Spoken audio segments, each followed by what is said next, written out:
దొంగతనం చేసిన కారుతో పారిపోతున్న వ్యక్తిని కారులో ఉండగానే పోలీస్ అధికారి కాల్చి చంపిన వీడియోను లిటిల్ ర్యాగ్ పోలీస్ శాఖ విడుదల చేసింది. ఫిబ్రవరి 22న జరిగిన ఈ కాల్పులకు సంబంధించి కారు కెమెరాల్లో రికార్డైన ఫుటేజ్ని అధికారులు విడుదల చేశారు. కారు దొంగలించిన 30 ఏళ్ల బ్రాడ్లీ కారు నడుపుతుండగానే ఎదురుగా వెళ్లిన అధికారి స్కాట్స్ కారు దిగమని పలుసార్లు ఆదేశించారు. బ్రాడ్లీ ఎంతకీ కారు దిగనందున స్కాట్స్ కారు అద్దాల్లోంచి దాదాపు 15 సార్లు కాల్చడంతో ఆయన ప్రాణాలు కోల్పోయాడని అధికారులు తెలిపారు.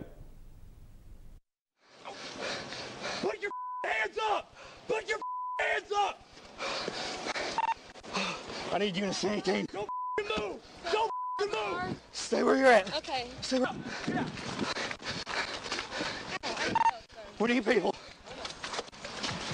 Come over here. Yes, sir. Yes, sir. Stay back. Stay back. Put your left hand up!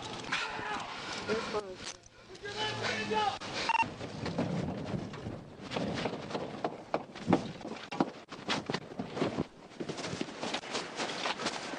Get in the car!